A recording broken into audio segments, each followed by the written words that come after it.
이전 영상을 보신 분들은 제가 이스라엘의 편에 서서 이스라엘 옹호론을 펼친다 생각하실 수 있습니다. 제가 음모론에 경도되어서 이스라엘의 제3성전 건축을 기독교인들이 도와야 한다, 그런 주장을 하는 경우였다면 그럴 수 있겠죠. 그런데 저는 제3성전의 건축을 지지하지도 않고, 이스라엘은 공동체로서 예수 그리스도를 믿지 않아도 구원받는다 암시하는 엔티라이트, 이런 사람들의 주장은 이단적인 궤변에 불과하다 생각하는 쪽입니다. 한마디로 이스라엘을 조망하는 관점 또한 그렇게 우호적이지가 않습니다. 되려 교회가 영적인 차원에서 이스라엘을 대체한다는 대체 신학을 지지하는 편이죠. 유대인들도 회심하고 개종해서 교회의 일원들로 거듭날 수 있기 때문에 대체 신학이 유대인들의 개종을 거부하는 것도 아니고 그 대체 신학을 거부할 이유가 없습니다. 보다 정확히 말하자면 회심한 유대인과 이방인을 가리지 않고 전 세계 기독교인들이 그리스도의 몸인 교회를 구성한다 보는 쪽입니다. 그러면 회심하지 않는 지금 팔레스타인과 싸우고 있는 이스라엘은 어떨까요? 저는 꽤 오랫동안 대테러전에 대해서 알아보고 있었습니다. 그리고 그 결과로 중동의 이슬람 계열 테러 조직에 대해 우호적이지 않은 관점을 가지고 있습니다. 또한 그 지역의 거주민들 중에 상당수가 사실상 테러 조직을 지원 또는 옹호하고 있다는 것을 알고 있습니다. 테러 조직의 협박을 받았건 아니면 테러 조직의 동조를 실제로 그 사상을 동조하는 것이건 간에 어쨌든 결과적으로는 테러 조직을 지원하거나 옹호하는 사람들이 많다는 거죠. 그 지역에. 고대의 유대인들은 살아계신 하나님을 거부하고 이방 족속들의 우상들을 겸하여 섬겼습니다. 바벨론 제국에 의한 70년 동안의 포로기를 겪고 나서 다시 예루살렘으로 돌아와서는 하나님의 법을 유교와 같은 조금도 어기면 안 되는 규범으로 간주하고, 그러니까 하나님의 법이 아닌 소위 장로들의 전통, 사두개인의 전통, 한국에서는 율법이라고 하죠. 그렇게 불리우는 테두리를 치고 하나님의 법 대신에 그걸 지켰습니다. 그러니까 하나님의 법이 아니라 보다 넓은 범위에 설치된 장로들의 전통을 명문화해서 지켰던 겁니다. 겉으로 보기에는 한 극단에서 반대의 극단으로, 그러니까 우상숭배에서 율법주의로 치우친 것 같이 보이지만 그들의 중심을 살펴보면 이전에도 지금도 마치 왕이 없는 듯 하나님의 말씀대로 하지 않고 자신들의 임의로 행하고 있는 겁니다. 그러니까 고대의 이스라엘의 왕은 하나님이신데 마치 왕이 없는 듯이 하나님의 말씀을 안 지키고 우상 숭배를 하든지 자기들이 하나님의 말씀 주위에 마음대로 테두리 친 괴상한 걸 믿든지 어쨌든 하나님의 말씀은 따르지 않고 있었다는 거죠.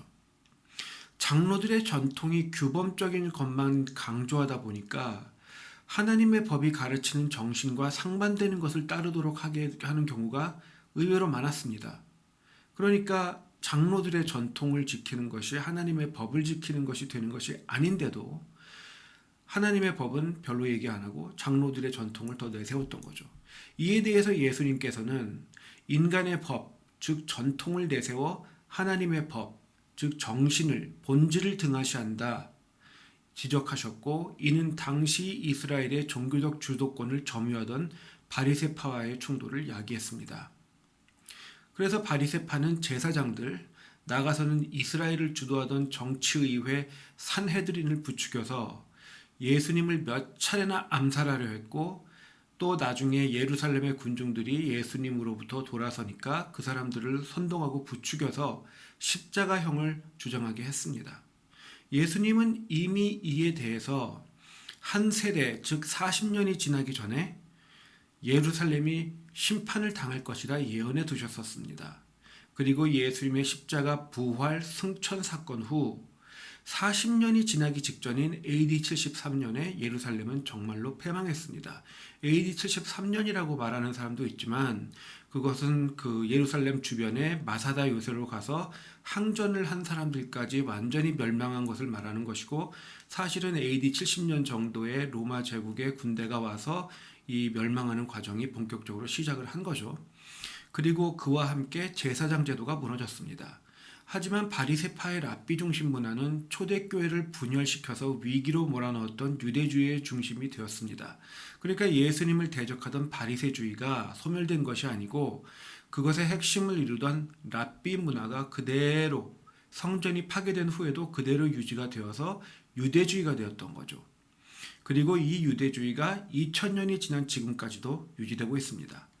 오늘날에도 이스라엘의 중심에는 보수 유대주의, 다시 말해서 장로들의 전통을 지키는 랍비 중심의 율법주의가 여전히 존재합니다. 일반 국민의 경우에는 종교적 색채가 좀 많이 약해졌어요.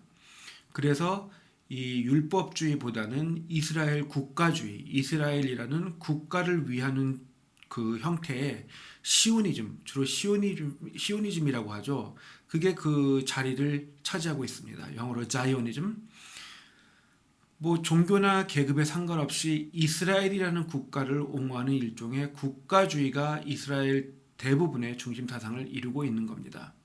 그러니까 일반적인 수준에서는 이스라엘 국가주의, 중심에서는 바리새주의가 2000여 년 전의 유대주의를 계속 계승해서 이어오고 있는 거죠. 그리고 시오니즘은 이 사이를 연결하는 역할을 합니다. 왜냐하면 시오니즘은 이 유대인으로서의 정체성을 말하는 성전 위주의 종교적 색채가 있는 동시에 이스라엘 국가주의를 같이 가지고 있어요. 이방인들이 이스라엘의 제3성전 건축을 도와야 한다 주장하는 것 또한 이 시오니즘에 기반합니다. 예수님을 핍박하고 십자가형에 처했던 1세기의 유대인들처럼 중심에는 하나님의 법이 아닌 장로들의 전통이 서 있었고, 또 민족 전반에는 인종차별주의를 방불케 하는 국가주의가 팽배했으며 그들을 연결하는 구심점으로 성전과 제사장 제도가 있었습니다. 2000년 전에. 팔레스타인뿐 아니라 이스라엘 또한 예수님과 선지자들을 정죄하던 1세기나 지금이나 변함이 없는 거죠. 아니 현실이 이런데 제가 왜 이스라엘을 옹호해야 될까요? 제 스스로 이유를 찾기가 어렵습니다. 예수님을 핍박했고 지금도 기독교인들에게 침을 뱉는 자들과 폭력을 도구 삼는 자들이 싸우는데 제가 기독교인이라면 굳이 한편을 옹호할 이유를 찾을 수가 없죠. 따라서 굳이 따지고 보자면 수천 년 전에도 그랬던 것처럼 중동의 이방 족속들이 이스라엘보다도 훨씬 더 비인간적이라는 것이고 또 이스라엘은 폭력이라는 기준에서는 방어자의 입장이라는 것입니다. 그러니까 제가 지금 말씀드리는 것은 1세기 전에 유대인의 편을 들 수도 없고 또 그렇다고 해서 이방인의 편을 들 이유도 없는데 21세기에도 그 상황이 그대로 이어지고 있다는 거죠. 그런데 거기에 추가해서 따지고 보자면 뭐 수천 년 전에도 그랬던 것처럼 이 이방 족속들이 이스라엘보다 훨씬 더 비인간적이고 또 폭력을 선호한다는 겁니다. 그래서 전쟁이라는 측면에서 보자면 결국에는 저는 하마스를 반대할 수밖에 없습니다. 기독교인이 아니라면 어찌됐든 폭력을 도구 삼는 쪽을 더 지탄해야 될 겁니다. 이스라엘과 중동 모두 온전하지 못합니다. 그렇지만 한쪽이 인간의 목숨을 파리 목숨처럼 여길 때 똑같이 나쁜 것은 아니라는 겁니다. 이스라엘은 적어도 아이들에게 전쟁을 가르치고 유아를 방패로 사용하면서 민간인들 사이로 숨어들지는 않습니다. 하마스는 북한과 유사하지만 이스라엘은 북한 같지는 않다는 말입니다. 다음 영상에서는 중동에서 미국 등 역대 강대국들이 없었다면 어찌 되었을지 알아보겠습니다.